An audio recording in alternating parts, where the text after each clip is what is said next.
Polícia Federal e Receita Federal cumprem 153 mandados da Justiça em mega operação contra envolvidos em esquema de lavagem de dinheiro e evasão de divisas. Segundo a investigação, o esquema teria movimentado ilegalmente quase 6 bilhões de reais. No Rio Grande do Norte, uma outra operação investiga a suspeita de prática de crimes de organização criminosa e obstrução de justiça no governo do estado. Desdobramento da Lava Jato no Rio de Janeiro cumpre mandados em endereços ligados ao ex-secretário de Assistência Social. Ministro Ricardo Lewandowski, do Supremo Tribunal Federal, rejeita a reclamação contra a decisão do TSE, que negou cassação da chapa Dilma Temer. Mantido o exame de denúncia contra senador Fernando Collor, na pauta da segunda turma desta terça.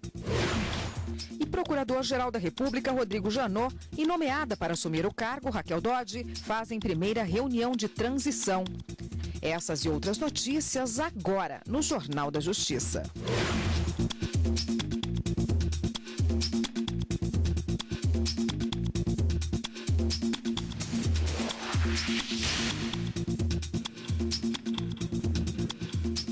Olá, boa tarde para você.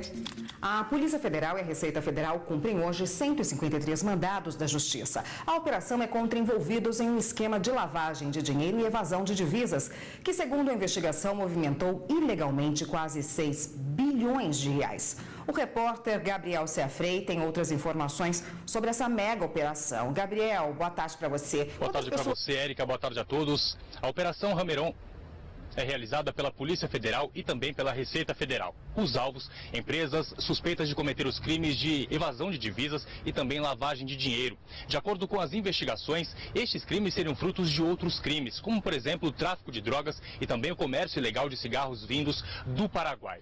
Os mandados judiciais de busca e apreensão, prisão e condução coercitiva são cumpridos em 5 estados. Os investigados vão responder pelos crimes de uso de documento falso, gestão temerária, lavagem de dinheiro, organização criminosa, evasão de divisas e operação irregular de instituição financeira. Érica. E em Campinas, no interior de São Paulo, a Polícia Federal cumpre mandados de busca e apreensão e de prisões. As informações são de que se trata de um caso de sonegação fiscal e evasão de divisas de empresas com desvios que chegam a 3 bilhões de reais. Os crimes apurados são de ordem tributária, lavagem de dinheiro, falsificação de títulos públicos e negociações envolvendo pedras preciosas, impostos sonegados e multas não pagas. No total, são 36 mandados de busca e apreensão e 24 mandados de prisão temporária. O Procurador-Geral e a Subprocuradora-Geral da República, Raquel Dodge, fizeram a primeira reunião de transição. Ela vai substituir Rodrigo Janot a partir de 18 de setembro. Na pauta, assuntos institucionais, dinâmica de trabalho e datas dos próximos encontros.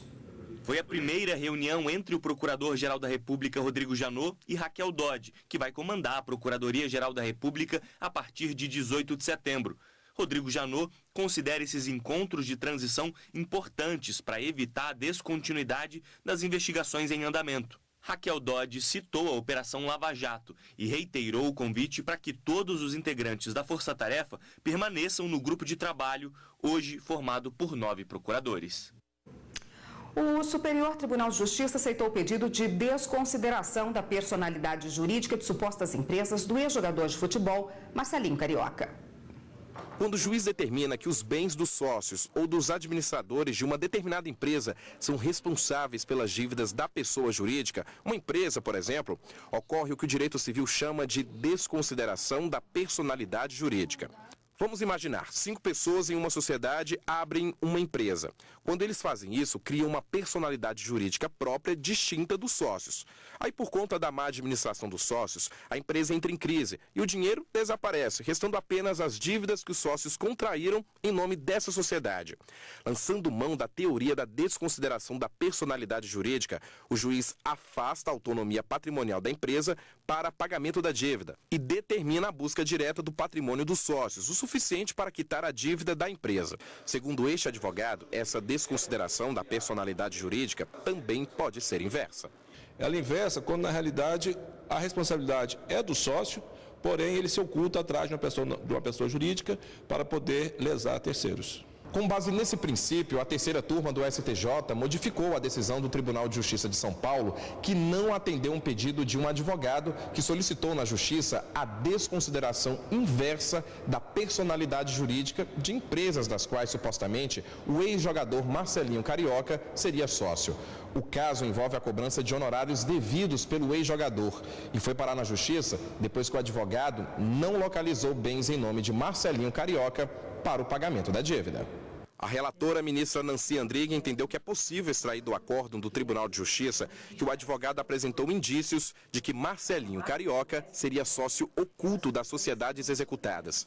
Segundo a ministra, foi anexado aos autos um termo de ajustamento de conduta com o Ministério Público Estadual, no qual o ex-jogador se identificou como proprietário das sociedades, e também uma declaração na qual um dos sócios das empresas afirma que teria emprestado o nome a Marcelinho Carioca para a abertura de firma. Dessa forma, para a ministra, os indícios são suficientes para a instauração do incidente de desconsideração da personalidade jurídica, pois indicam a possibilidade de o jogador ter repassado, na condição de sócio oculto, bens próprios para as sociedades, com o intuito de escondê-los de credores. Por unanimidade, o STJ determinou o retorno dos autos ao Tribunal de Justiça Paulista para que seja acolhida a inicial do incidente de desconsideração inversa da personalidade jurídica. E vamos voltar a falar com o repórter Gabriel Ciafrei, que está lá na Polícia Federal e tem mais informações sobre uma outra operação da Polícia Federal agora no Rio Grande do Norte. Gabriel? Isso mesmo, Érica. Nessa outra operação, a Polícia Federal investiga um suposto esquema montado para encobrir supostos desvios de dinheiro público no governo do Rio Grande do Norte. De acordo com as investigações, este esquema teria cometido os crimes de organização criminosa e também obstrução à justiça. Os 11 mandados judiciais expedidos pelo Superior Tribunal de Justiça, 2 de prisão e 9 de busca e apreensão, são cumpridos por 70 policiais e têm como alvos servidores públicos e também o governador do estado, Robinson Farias. Em nota, a assessoria do governador disse que ele nega essas suspeitas, que respeita o trabalho da Justiça e que está à disposição para esclarecimentos. Érica. Obrigada, Gabriel. O ministro Ricardo Lewandowski, do Supremo Tribunal Federal, negou seguimento à reclamação ajuizada pela Rede Sustentabilidade contra a decisão do Tribunal Superior Eleitoral, que julgou improcedentes as ações que pediam a cassação da chapa Dilma Temer. Segundo o ministro, não há relação entre os fundamentos do acórdão do TSE e a decisão do STF, que o partido alegava ter sido desrespeitada pela Corte Eleitoral. De acordo com a reclamação, ao considerar inviável a utilização das provas produzidas na chamada fase Odebrecht, o TSE teria violado o entendimento firmado pelo plenário do STF. O ministro observou que no direito brasileiro vigora o princípio do livre convencimento motivado, ou seja, cabe ao juiz avaliar os fatos e provas alegados pelas partes e trazidos aos autos, não sendo obrigado a considerar todos eles, desde que expresse as razões. O ministro lembrou ainda que a jurisprudência do STF é firme no sentido de que a reclamação não pode ser utilizada nesse caso. O ministro Edson Fachin, do Supremo Tribunal Federal, negou o pedido da defesa do senador Fernando Collor para adiar a análise do inquérito em que ele é investigado. O inquérito está incluído na pauta de hoje da segunda turma. Quem tem os detalhes ao vivo para a gente é a repórter Carolina Chaves. Boa tarde, Carolina. Boa tarde, Érica. Boa tarde a todos. Olha, o ministro Edson Fachin já havia concedido um pedido da defesa de Collor para adiar o julgamento marcado para o dia 8 de agosto.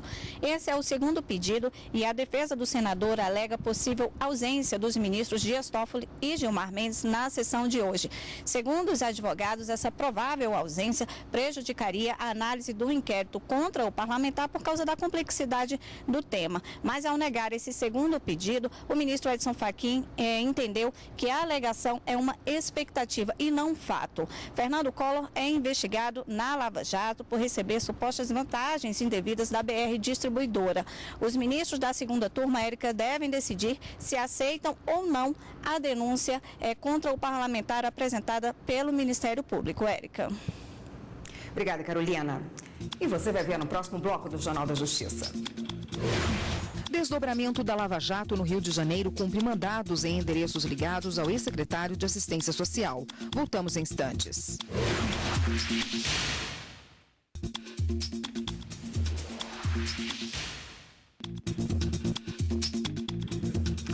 Agentes da Polícia Federal cumprem mandados de busca e apreensão desde a manhã desta terça-feira em endereços ligados ao ex-secretário de Assistência Social do Rio de Janeiro, Rodrigo Bethlen. A ação é mais um desdobramento da Lava Jato no estado. A repórter Evne Araújo tem os detalhes para a gente. Boa tarde, Evne. Oi, Érica, boa tarde. Rodrigo Bethlen estava em casa no momento do cumprimento desses mandados de busca e apreensão. Ele foi solicitado a prestar esclarecimentos na sede da Polícia Federal. O Ministério Público quer entender a ligação dele, que é ex-secretário da Prefeitura do Rio de Assistência Social, com criminosos ligados a um desvio de dinheiro público ligados ao transporte. A Bethlen é o segundo secretário do governo, da gestão do ex-prefeito Eduardo Paes, investigado pela Operação Lava Jato. No mês passado, a PF já tinha prendido o ex-secretário municipal de obras, Alexandre Pinto. Érica. Obrigada, Evne. Um homem foi preso em Teresina, no Piauí, por cometer estupro virtual. O caso é o primeiro registrado no país. Um técnico em informática no Piauí foi preso por obrigar a ex-namorada a fazer fotos e vídeos dela mesma em ato sexual e enviar para ele pela internet. Para conseguir o que queria, ele ameaçava divulgar em uma rede social fotos íntimas da ex-namorada tiradas durante o relacionamento dos dois sem autorização dela. Por ter constrangido a vítima sob ameaça para manter o ato libidinoso, foi configurado o crime de estupro virtual. O caso foi o primeiro no Brasil a ser interpretado com base no artigo 213 do Código Penal, já que o crime de estupro virtual não está previsto explicitamente na legislação. A nova redação da lei de 2009 prevê pena de reclusão mínima de 6 anos e máxima de 10 para quem constranger alguém mediante violência ou grave ameaça para ter conjunção carnal ou ato de cunho sexual contra a vontade. No Brasil, são registrados mais de 40 mil estupros por ano. São 5 a cada hora. Os estados com as maiores taxas são Acre, Mato Grosso do Sul, Mato Grosso, Santa Catarina, Paraná e Roraima. Bom, e para falar sobre esse assunto, está aqui no estúdio o advogado Fabrício da Mota Alves. Boa tarde, doutor. Boa tarde. Bom, o que é estupro virtual, né? Porque eu imagino que muitas pessoas estão tendo primeiro contato com esse termo agora, com essa prisão que houve no Piauí, né? Porque se não houve contato com a vítima, como é considerado um estupro? Talvez a escolha desse nome tenha sido mais uma publicidade, um desserviço até mesmo ao Instituto, porque o estupro ele ocorreu de fato. Ele ocorreu, muito embora se tenha utilizado essa nomenclatura, essa adjetivação virtual. O que ocorre é que nós temos um Código Penal bastante antigo, de 1940, em que historicamente a própria lei ela trazia como conceito, como tipo penal, a necessidade de vítima mulher e de haver a conjunção carnal. E jurisprudência e doutrina sempre entenderam isso como sendo o sexo vaginal. Então há uma historicidade normativa por trás desse, digamos, preconceito social em torno da compreensão do estupro. Ou seja, estupro historicamente sempre foi uma violência sexual cometida contra a mulher e diante do sexo vaginal. Isso trouxe debates intensos, acalorados, e houve uma necessidade de mudança. Em 2009, em 2003, a CPMI da exploração sexual entendeu que havia necessidade de evoluir a legislação brasileira com relação a esse aspecto. Não havia mais a razão de se imaginar, primeiro, que somente a mulher deveria ser vítima desse tipo de atentado, né? E segundo, que nem deveria haver necessidade de um contato físico. Tanto é assim que na nova nomenclatura que foi aprovada em 2009, que veio a editar a Lei 2015 em 2009, ela trouxe o conceito de outro ato libidinoso. Então, a conjunção carnal ela passou a ser secundária na tipificação do estupro. O estupro hoje é constranger alguém mediante violência ou grave ameaça a ter conjunção carnal ou a praticar outro ato libidinoso. E a lei, o Código Penal reformado, não trouxe a definição do que seria esse outro ato libidinoso. Então, a própria jurisprudência começou a evoluir gradativamente, antes mesmo da evolução da internet. Você já poderia imaginar como estupro, eventualmente, uma masturbação em que não havia a penetração, né, vaginal. Você passou a ter até a satisfação da própria lascívia, do próprio desejo sexual, mediante o toque, mediante a manipulação dos órgãos genitais. Então, isso passou a ter evoluções gradativas. E com a internet veio essa nova modalidade, que era o constrangimento ilegal, que era o constrangimento mediante violência ou grave ameaça, a alguém a praticar atos sexuais em nome de um temor, em nome de uma ameaça, em nome de um medo de que lhe fizesse mal ou algo desse sentido. Por isso é que o estupro virtual, assim chamado de estupro virtual, passou a ser aceito por esse juiz de Teresina. Ele entendeu da seguinte forma: veja, enquanto esse cidadão obrigava a vítima a mandar fotos, não havia ali a figura do estupro. A partir do momento em que ele passou a obrigar essa vítima a penetrar em si mesma, a se masturbar, introduzir objetos em si mesma para satisfazer a sua lascívia, a lascívia do agente criminoso, aí você consegue entender a prática do estupro. A vítima ela acabou se violando sexualmente, com medo de que as fotos fossem vazadas na internet. E aí veio a figura do estupro virtual. E tem diferença na punição, na pena, por exemplo, de se teve o toque ou não, ou tudo é considerado estupro e tem a mesma punição? A consideração jurídica, a classificação jurídica é de estupro, né? Você tem a dosimetria da pena. E aí talvez o juiz, nesse caso, houve apenas uma prisão temporária. Esse cidadão não foi julgado ainda, não foi condenado criminalmente, só houve a prisão temporária dele. Mas quando ele vier a ser julgado e se for condenado, na dosimetria da pena, o juiz vai levar em consideração se houve toque, se não houve toque, qual foi a gravidade efetiva dessa conduta, a ponto de delimitar se houve pena mínima de 6 anos ou pena máxima de 10 anos. É mais ou menos esse o raciocínio que será feito na ocasião. A gente continua nesse assunto no próximo bloco, só um minutinho, por favor. E você vai ver no próximo bloco do Jornal da Justiça. O Superior Tribunal de Justiça condena microempresa a pagar indenização de R$5 mil a 4 times de futebol por produzir carteiras e mochilas com emblemas dos clubes sem autorização. A gente volta já já.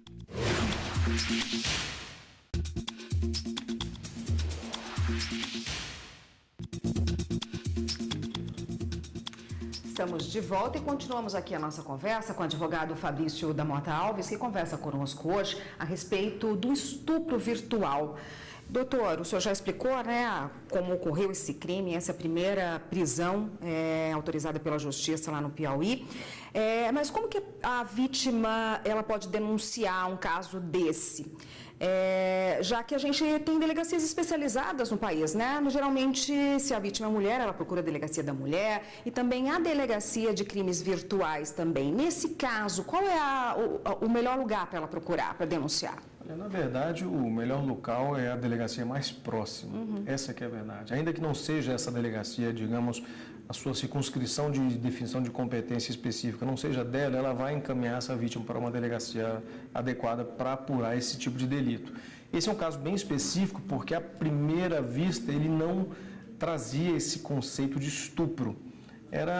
Poderia ser compreendido como uma espécie de extorsão, muito embora não houvesse vantagem econômica, uma espécie de extorsão, até trazendo o conceito internacional, né, sextortion, né, extorsão sexual, ou é simplesmente um caso de vazamento de fotos íntimas, de nudes, né, que as pessoas costumam utilizar essa nomenclatura. Então, para que houvesse evolução, foi necessária essa investigação pelo delegado responsável. Isso não impede, naturalmente, a autoridade policial de tomar uma decisão de proceder às investigações.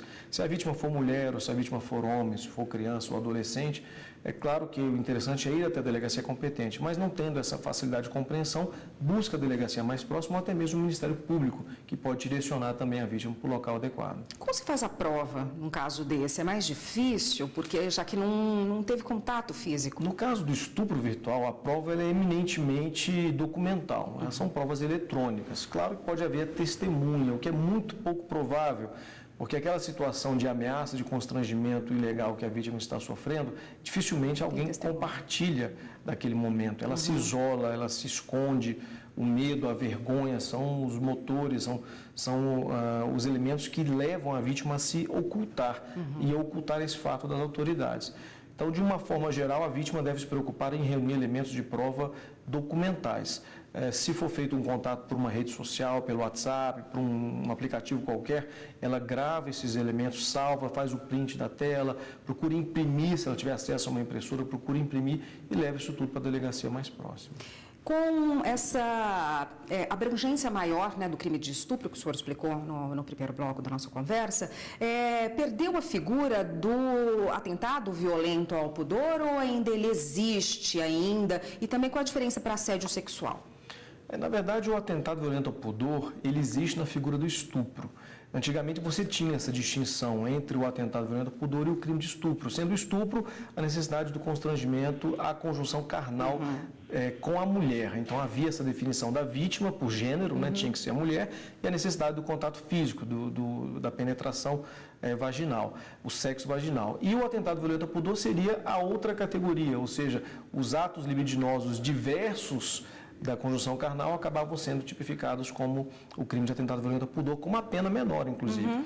Justamente essa CPMI da exploração sexual resolveu acabar com isso, e a lei que foi aprovada e reformou o Código Penal, ela unificou. Agora, pouco importa se a vítima é homem ou mulher, e pouco importa se houve um ato libidinoso ou se houve conjunção carnal. O crime será de estupro, efetivamente. E o assédio sexual continua tendo a sua nomenclatura específica, como sendo, na verdade, o constrangimento que uma pessoa sofre em função dessa relação de hierarquia para satisfazer a vontade sexual ou para que esse agente criminoso tenha algum tipo de vantagem sexual decorrente desse ato.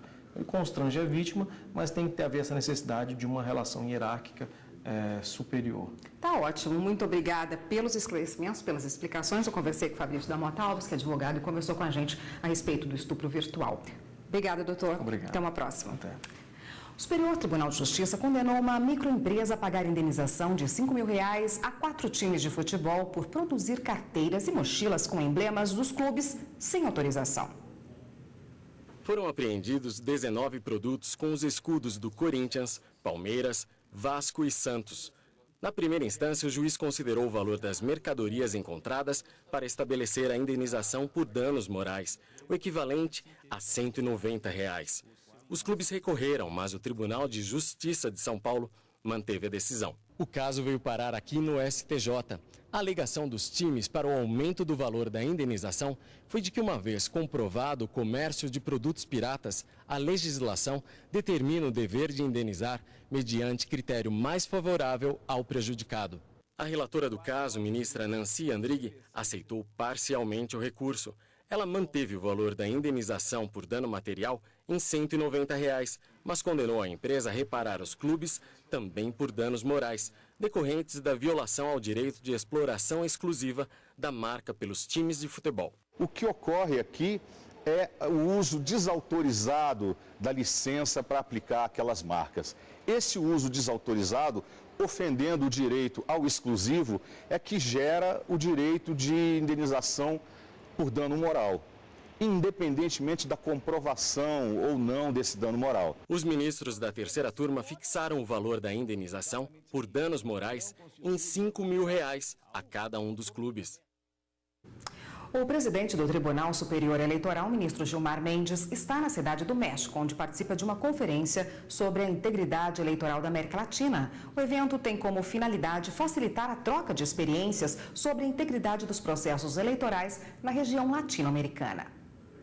O presidente do TSE participou do segundo painel da conferência que falou sobre a administração eficaz do financiamento político. Durante a palestra, Gilmar Mendes destacou que os desafios do custeio das campanhas são temas centrais em todo o mundo democrático, principalmente por causa dos crescentes gastos eleitorais. Gilmar Mendes apontou os desafios existentes no Brasil, como o uso de laranjas, para contornar a proibição das doações por pessoas jurídicas e o grande número de candidaturas a serem analisadas. Além disso, destacou a necessidade de aperfeiçoar os mecanismos de controle e a importância de uma reforma do sistema eleitoral que possa fortalecer a democracia e reduzir os custos de campanhas. O convite ao presidente do TSE, ministro Gilmar Mendes, para participar da conferência foi feito pela Fundação Kofi Annan e outras instituições mexicanas organizadoras do evento. Terminou há pouco em São Paulo o Fórum Mitos e Fatos, promovido pela Jovem Pan sobre a justiça brasileira. Foram discutidos os temas como garantir a segurança e a autonomia das instituições e a transparência e compliance, os negócios no Brasil pós-Lava Jato. A abertura foi feita pelo juiz federal Sérgio Moro e o encerramento pela presidente do Supremo Tribunal Federal, ministra Carmen Lúcia. Eu quero mudar o Brasil, eu não quero me mudar do Brasil. Eu acho que este Brasil, nas condições que está, precisa de ser mudado. Precisa de ser outro Brasil, o Brasil que está, por exemplo, previsto desde o preâmbulo da Constituição brasileira. Um Brasil no qual a solidariedade, a fraternidade, as liberdades sejam devidamente respeitadas, o que não vem acontecendo. O que nós precisamos é exatamente acabar com privilégios e transformar isso aqui numa república verdadeira, não apenas de papel, mas uma república na vida de cada um de nós. Todo cidadão tem o direito de dormir sossegado, sem qualquer temor de que alguém no espaço público, por ele pago, o está traindo. E a corrupção é isto, um ato de traição quando se trata do espaço público. A corrupção corrói as instituições, deteriora a política e descontrola a economia. Por isso, além de tudo, ela é um fator de destruição institucional, não apenas de destruição de valores financeiros, de valores econômicos, de valores jurídicos. É uma destruição que se dá das instituições. O Brasil somos todos nós. Portanto, nós teremos ética no Brasil e democracia no Brasil quando a ação da cidadania contra a corrupção e pela justiça for uma luta de cada um de nós juntos, porque juntos somos muito mais. Muito obrigada. Esta edição do Jornal da Justiça fica por aqui. Para você, uma boa tarde. Até amanhã.